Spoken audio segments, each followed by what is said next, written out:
Ladies and gentlemen, welcome to the REDX podcast, the best place for real estate professionals to come learn from some of the best agents and coaches in the industry. My name is Andrew, and I am super excited for today's guest. We've got Brent Scott with us, and he's going to be sharing his expertise on follow-up methods, nurturing techniques, specifically when it comes to SMS and text messaging.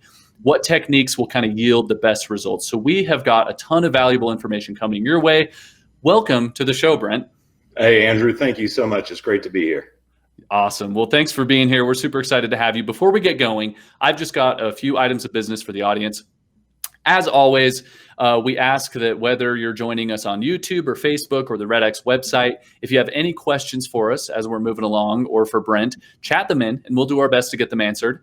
And if you would like to return to this episode after we're done, if you missed the live live viewing, you can always go to the redx.com/podcasts, look for Brent's name and jump right back in and watch the whole episode as many times as you want.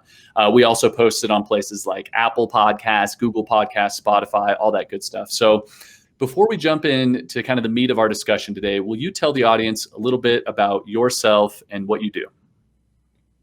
Yeah, so I'm a real estate professional with over 17 years of experience. And at this stage in my career, I have the opportunity to guide real estate agents full-time as a coach and instructor. I also partner with team leaders and broker owners to serve their blue ocean agents.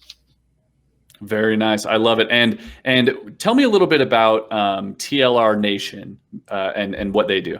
Yeah, so I believe that the key to the future existence of our profession is to develop honorable, knowledgeable, professional real estate agents who really achieve success by growing authentic relationships with their clients and serve them at a high level.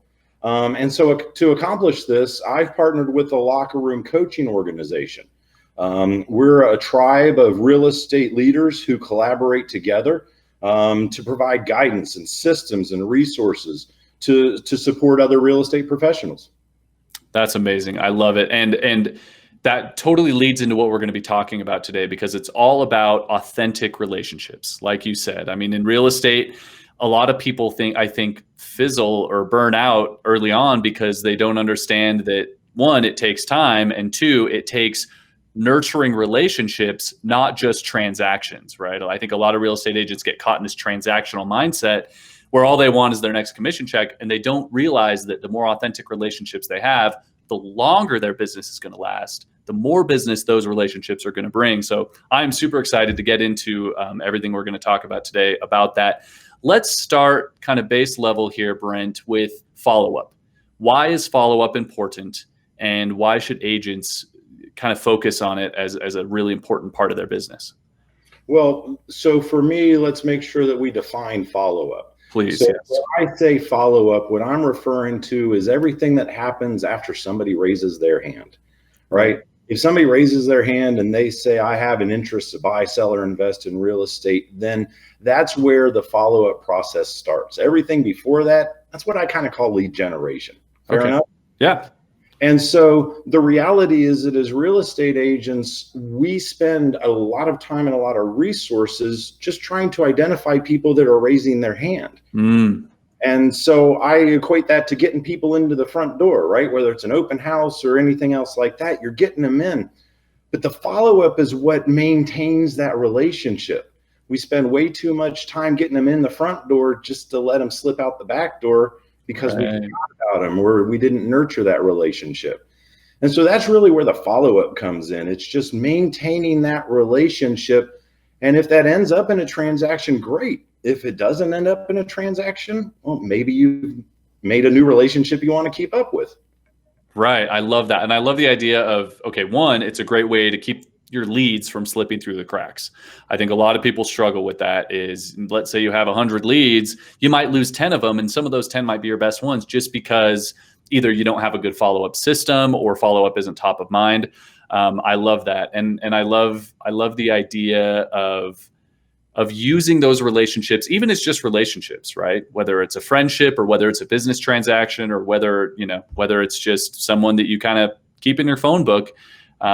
That's awesome. So So you've mentioned nurturing those relationships a few times here, and I want to dive into this idea of nurturing techniques. Which nurturing techniques have you seen be the most effective, especially while you're following up or while you're trying to keep these people, stay top of mind for these people, I guess? So nurturing techniques, the biggest technique is to be authentic and to have a conversation. Right. Okay. People are going to respond much more readily to a conversation than they are going to respond to an advertisement. Sure. Or things of that nature. And so really nurturing relationships is all about just that, continuing the relationship through communication and conversation. Now, what's different is that in nurturing an authentic relationship, the goal is the relationship, and the goal should be in being in relationships with the right people. If you don't want to do business with someone, especially as a real estate professional, you get to choose not to do business with them. Right. And so when you're working with people that you have an authentic bond with, that you click with, that they appreciate you for who you are and what you've experienced, then that's more than a transaction. That's a relationship that will flourish and fill your bucket for years.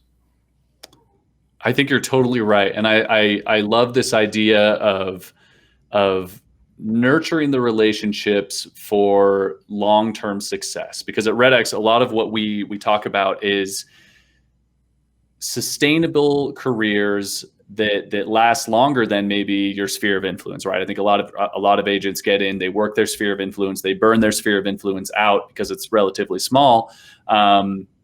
And without nurturing the relationships that exist within your sphere of influence, how do you expect, other than lead generation that we've already kind of talked about, how do you expect, to bring in new business rather than that? And I love that. So, if I may, Andrew, when you talk about burning out a sphere of influence, chances are that the only way you can burn out a sphere of influence is if you only ask them for business. Right. I mean, because they'll get tired of the only time they hear from you is when your office is running a contest and you need to get 7 listings this month, right? Right. Yeah. So burning out that sphere of influence, to me, that only happens when, number one, you're not authentic, and number two, you're not coming from value and contribution and connection. Sure. You're coming from a transaction. And so that's what I think some of the follow-up is. It's converting those leads into transactions. Yet more so, it's just maintaining the relationships so that you're getting value from them, then they're getting value from you. It's a win-win. Yeah, totally. And here's something that comes to my mind is you mentioned, we've talked about burning out your sphere of influence versus, kind of creating new relationships with new people, expanding your sphere of influence. If you're going in cold and you have to expand your sphere of influence or find new business, what nurturing techniques, or I guess, you talk about conversations. How are some good ways that people can start those conversations with complete strangers, right? If they're already out of their sphere. The best ways are to ask questions. Okay. Right. And so first start by understanding who they are. What are their goals? Right. If there is a real estate need, then there is a goal behind the real estate transaction. And those goals different from every individual client or customer. And so really understanding, asking questions. Why are you looking to buy or sell? How is that going to change your life? That will help you create those authentic relationships. Now, if someone said the reason that I'm looking to sell this house is because it's a money pit and I want to get as much money out of it and dupe the next guy that buys it, well, for me, that's not somebody that I want to do business with. Okay. Right? And you can start picking up those better understanding of who you are really working with by simply asking questions. Yeah. And then the second part is, okay, find out what their need is and solve it. Everybody has a need. Some of them are real estate related. Some of them are indirectly related to real estate. Heck, somebody might need to know a great veterinarian in the area because they just moved into the area. Right. What would it look like if you're a buyer and you chose not to work with me to buy your property, yet the month after you bought your property, I sent you a congratulations card. Or I asked you if you needed a recommendation for a veterinarian for your dog that I see on Facebook. I mean, that's creating those relationships. And that's truly what follow-up the strategy behind follow-up is. Understand them, understand what they're about, understand what need they have in their world, and then fill it. I love it. And we've heard this from other agents before and other coaches before, where approach it with the mindset, and correct me if I'm wrong here, but approaching it with the mindset of service and help regardless of opportunity. Kind of to your point of, I want to help this person find a good vet regardless of if they buy a house from me. Because guess what? The next time they're going to refer someone to a real estate agent, or the next time that maybe they are moving again, who's going to be top of mind? The real estate agent that, you know, helped them with their first transaction and then kind of went away, or the real estate agent that is staying top of mind, that is making good recommendations, that's providing that service and value regardless of business. I love that. Well, who they will refer to is their friend. Happens to be a real estate agent. I love it. I love that. Well, let's kind of shift tones here and get into some of the SMS texting conversation. So I think that SMS is an amazing tool for a lot of these follow-up and nurturing techniques that we're talking about. So can you give us a little overview and maybe dive deep into how agents can utilize SMS in their prospecting? Sure. So I don't think that there's any argument to the value or question to the value of using SMS. I mean, there are plenty of statistics that will share with you open rates and response rates and things of that. And they're absolutely fantastic. Right. And so SMS is a very effective tool to use, number one, for time management. Okay. Sure. So if I'm a real estate agent and I've got leads coming in from a Facebook ad or a paid lead source, and those leads are coming in at any which way or any time that they might decide to, the reality is that I can either be a reactive Pop-Tart agent, or I can have a system in place to where I can actually structure when I'm going to reach out to those people. And so if a lead comes in, then I would have a system in place that would send out a text message that would say, hey, I just got a notification from you that you were interested in a property. I'm getting ready for an upcoming appointment. May I call you back this afternoon between 3 and 4 o'clock? Or would tomorrow between 11 and 12 work better? That gives you the opportunity to take control of your time and your response when you're going to respond to those leads, while at the same time letting them know that, hey, there's actually a person on the other end of that lead, on the other end of that button that I pushed, that responds to me, is going to reach out to me. And I love that phrase, Pop-Tart agent, reactive Pop-Tart agent, which is, to your point, a super ineffective way to manage your time, but also manage your leads and business, right? Because as opposed to your point is getting ahead and meeting them, you know, maybe even before they know they need to be met, or you know, reacting to them as, you know, knowing that they are already interested in homes. Will you kind of explain a little bit more what reactive Pop-Tart agent means and some more ways that people can kind of prevent getting sucked into that? Well, a Pop-Tart agent is somebody who is truly driven to provide a high level of service at every moment that level of service is asked. Right. And while the intention of most agents in that situation is very honorable, they really want to be the best that they can be, the reality is that it's not sustainable and it's not predictable. Right. Okay? And so when you treat people when you teach people how to treat you, and you teach them that I am a busy professional, I have appointments, and I will have a particular time slot to respond to you, which one works best for you, I'm setting some boundaries. I'm setting some very realistic expectations. And it's very simple to do, and it's very effective to do that up front, because that same buyer or seller will know that if they send you a text message at 3 o'clock in the morning, you're not going to answer it until 9 o'clock the next morning when you respond to all your messages. So it allows you to take control back of your time, and allows you to, you know, strive towards that work-life balance that we all work towards. Right. And I think not only take control of your time and get that work-life balance, but also I think, and correct me if I'm wrong, but it sounds like it helps prevent you from coming across as that super eager, purely transactional, commission breath agent, where, like you said, you know, they see you as a professional, not as someone who's eager to grab their cash and get going. Yeah, that can absolutely help with that perception, because while sometimes the perception of busy equates to the perception of successful, sure, at the end of the day, you have to make sure that people are not just consuming your time on their schedule. Right. You need to schedule when you allow them to consume your time. Right. And I think, I mean, in my opinion, being well organized and structured comes across as more professional than, yeah, let me just, jump up and stop whatever I'm doing to help you. 100%. So I love that. That's awesome. So let's jump into maybe a little more about the specifics of what you would put in text messages as you're prospecting, as you're following up, as you're nurturing these relationships.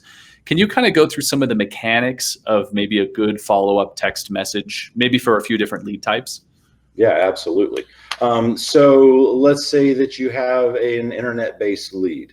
A response, a template text message response to an internet lead from my perspective would be, hi, this is Brent Scott with XYZ Realty. I received your notification that you were interested in a property. I'm preparing for an appointment right now. May I give you a call back at 3 o'clock this afternoon, or would 11 o'clock work better? And then wait for a response. Right. Now, if there's no response, then at a period of time after that, then I would reach out with another message. Hey, just checking back in. This is Brent Scott with XYZ Realty. I wanted to make sure that I hadn't missed your call. When would be a good time to chat? Because now maybe those two time frames didn't work for them. So now you're expanding the options for them to connect with you. Right. And then a third conversation, if you still haven't been ghosted, is, hey, I know that this is Brent Scott with XYZ Realty. I know that things are moving fast in real estate. If you would like more information about properties in your area, here is an app, or here is a link to a resource. Now you're starting to come in from contribution. Right. And you're ending on contribution, right? You are absolutely ending on contribution. I don't know if you will ever buy or sell through me, yet if this is a tool that would help you, then here you go. It doesn't cost me anything to give it to you. Here you go. Right. And see if they engage with that tool, see if they engage with that resource, and then continue on from there. I actually had created about a 9-step text messaging process that assumed that I didn't get any response in between those 9 steps. And my final template was, well, you know what? It looks like you don't need my help right now, yet chances are you're going to need some help in real estate in the future. Please make sure that you save my number, and I'll touch base with you in a couple of months to see if there's anything I can do. Nice. I love that. And I have a question about, maybe this type of texting versus, I mean, this seems very formal. It seems very, hey, I'm a professional. I'm here to offer service. Please let me know when works for you, or let's schedule a time to talk. Do you ever send text messages that maybe are a little bit less formal, maybe a little bit more conversational, less surrounded by real estate, with the intent of getting into that conversation about real estate? The moment that they make that first response. Okay. Moment that you get to that first response, templates are, in my opinion, guides, yet they are not effective. You cannot template your way through a relationship. And so when they make that reply, when they say yes or no or anything like that, that's when I'm starting to ask them specific questions to them, right? And if it's a buyer lead, then you should have your general list of 5 basic questions. Get them to talk, right? And you can do that over text message.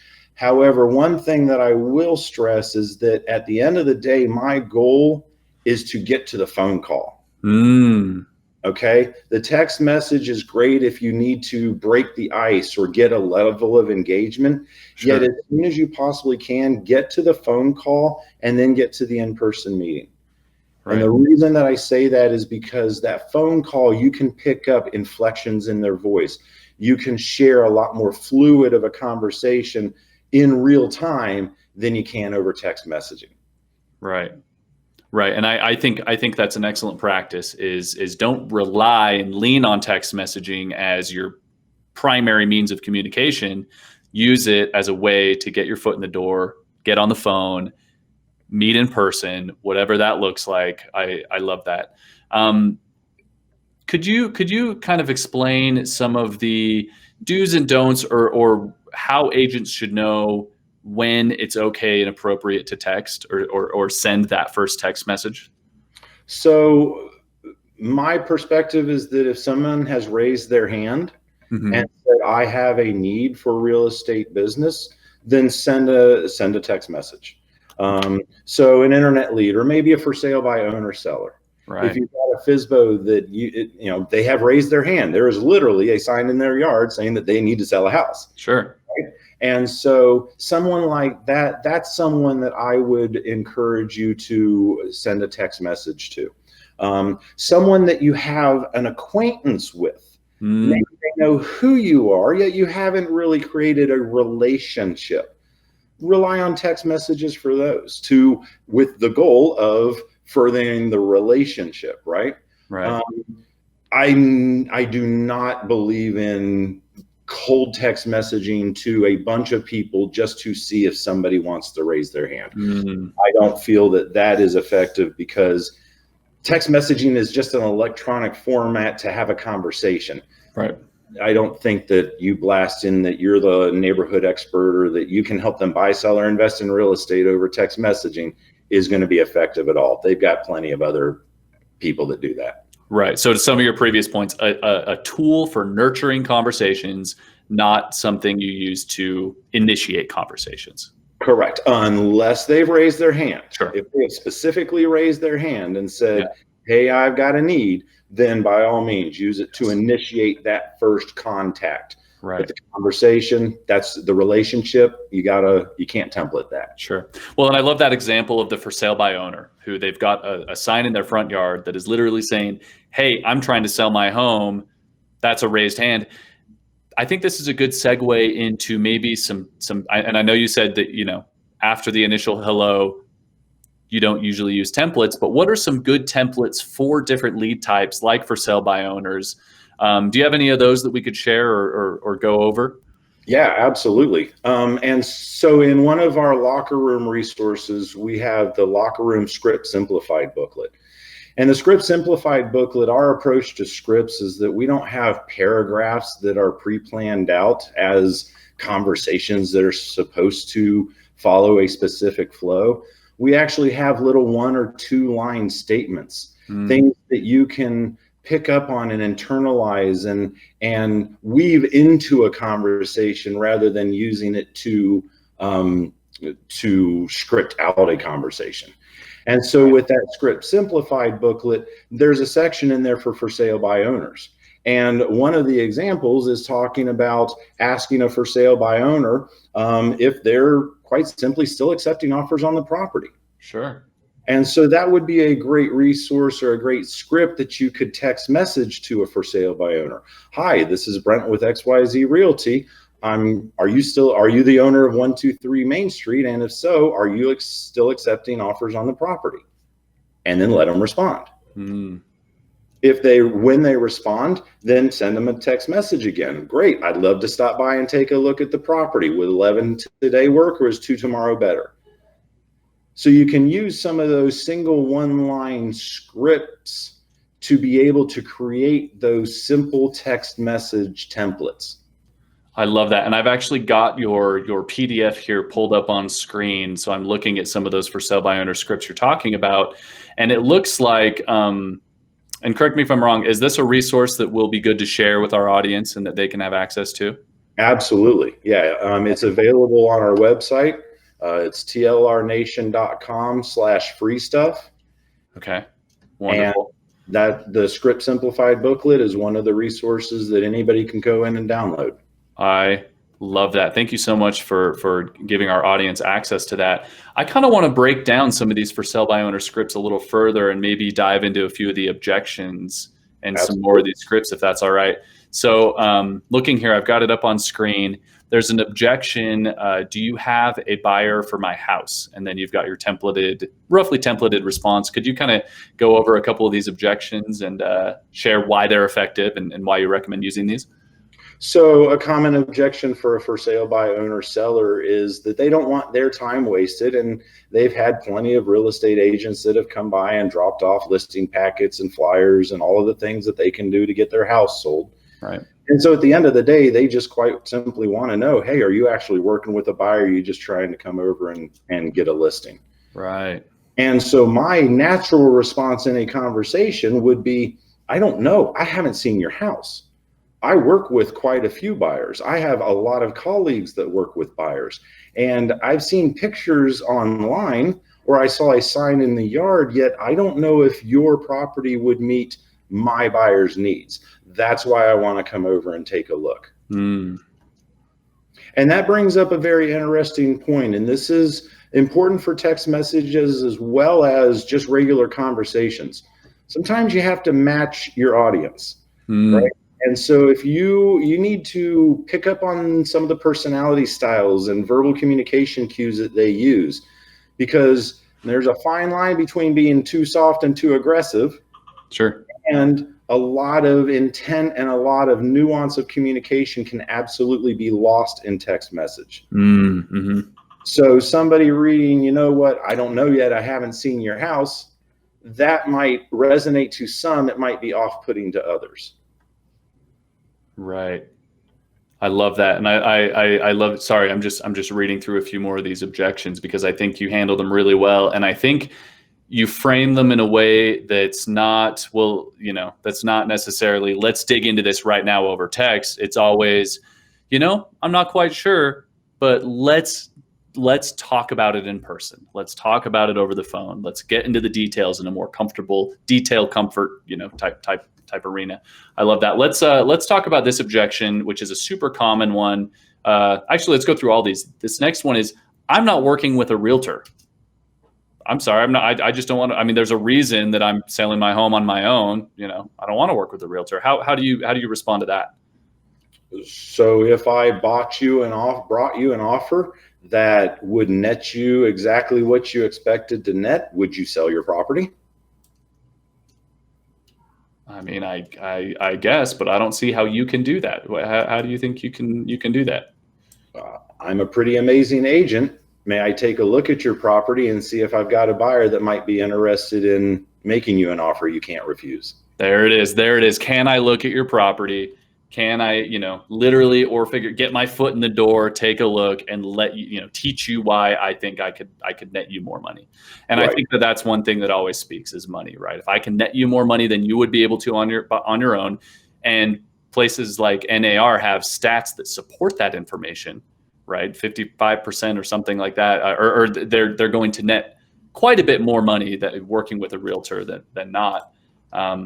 That's awesome. And a follow-up to that is that you have to be pure about you have to be authentic about your intentions if you're going to use this script. If you're going to say, I want to come preview a property, then go, and your goal in that first meeting is, number one, identify the motivation of the seller, and number two, identify the condition of the property. Sure. You are not there for a value proposition. If you want to lose the business opportunity, then tell somebody you're coming in to preview their property and then give them a sales pitch. That is not what it's all about. At the end of the day, especially for sale by owners, you don't know if you want to work with that person.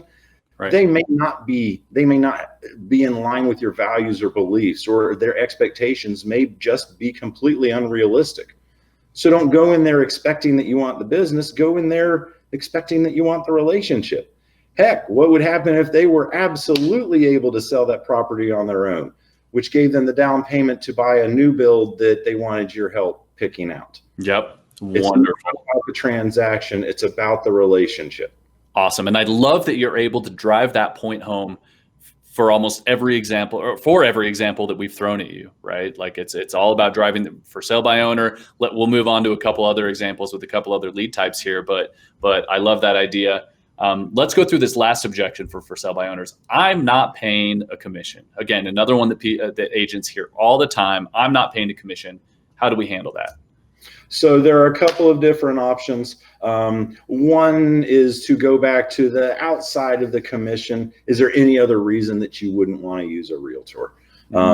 Is that really the only thing? Because if I can net you what you expect to net, then I will. Then why wouldn't you sell to a buyer that I'm working with, right? Or why wouldn't you list your property to me if your motivation gets to that point? So that's one very, very good way to work through that. So when we're talking about the objection of I'm not paying a commission, where I personally like to go with that is to tell a for sale by owner seller, well, that's great, because the only people that I show off-market properties to are people who have a buyer brokerage agreement with me, and they have committed to paying my compensation in the event that a seller or listing agent doesn't. And so if I'm not going to ask you to pay any commission, are you accepting offers on the house, and may I come take a look? Right. That's awesome. I love that. Hold on, let me get this pulled down here. I think that and like you said before, these are probably, quick, easy ways that you can respond over text, but ultimately these are things that lead you back to a conversation over the phone, conversation in the home. Right now with the pandemic, maybe over a Zoom call, as long as it's face-to-face, voice-to-voice, that's what these are all about. And making the money, making the conversation less about money, more about service, more about, and at the end of the day, who cares if they list to sell with you? Like you said, they're going to need an agent to help them either buy a new home or maybe 5-7 years from now, moving again, buying another new home, whatever it looks like. You want to be that agent that stays top of mind. Or they're moving out of state because they've lived here for 25 years and they're retiring up north. Sure. And they might benefit from a referral for a moving company. Right. What the reality is that if they've lived here for that long, when they move away, they still know people that are here.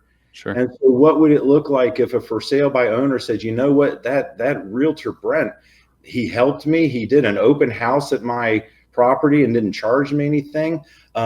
He gave me some tips and tricks and everything like that. And I ended up buying, selling it on my home, and he couldn't represent me because I was moving up north. But if I were to sell another house again, he's the guy that I would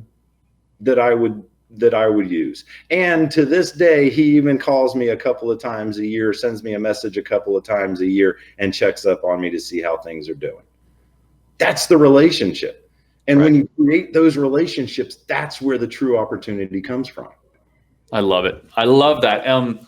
Brent, we're running out of time here, but do you have any final takeaways, any final advice for real estate agents when it comes to follow-up and authentic relationships, or texting, or any of the things we've talked about today? Any last little notes you want to leave with our audience? Yeah, use texting because it is efficient and it is effective, but use it at the right times. Right. Know when it's time to transition to that telephone conversation.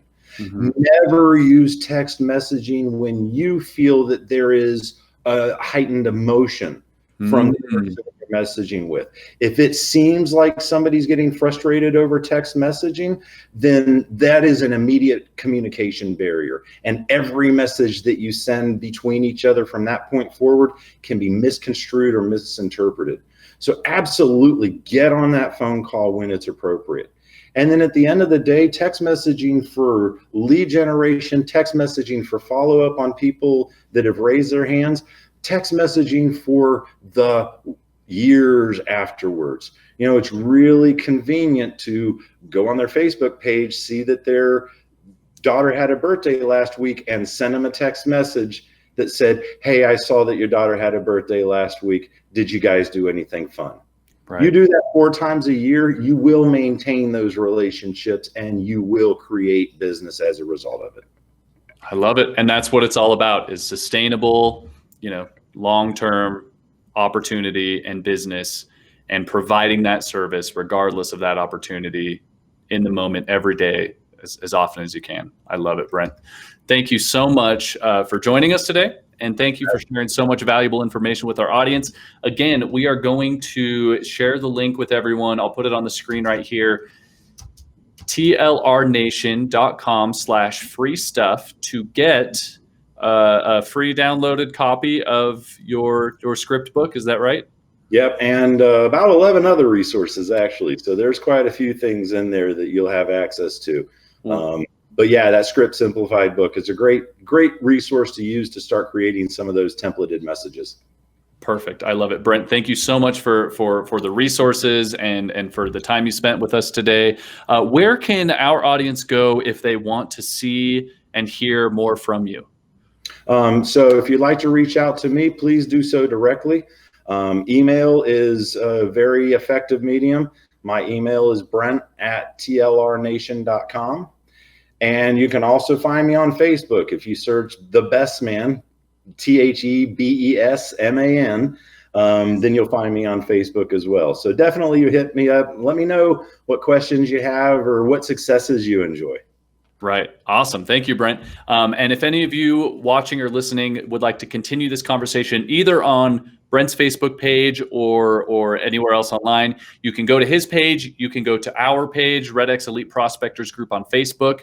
We'll make sure that Brent has access to that as well. Or if you're a customer, head over to our customer forum at forum.theredx.com. We'll be posting links to this show and some of the other resources we've talked about there today as well. And if you're new to this podcast, the REDX podcast, you want to catch up on some past episodes, you can find us again on Apple Podcasts, Spotify, Google, SoundCloud, anywhere else that you like to listen to podcasts. Just search the REDX podcast, subscribe. You'll be notified every time we release a new episode. Brent, thank you so much. You have a wonderful afternoon, a wonderful weekend, and yeah, thanks again to our audience for listening. Thanks, Andrew. It's been a pleasure chatting with you today. You bet. We'll see you later. All right, bye.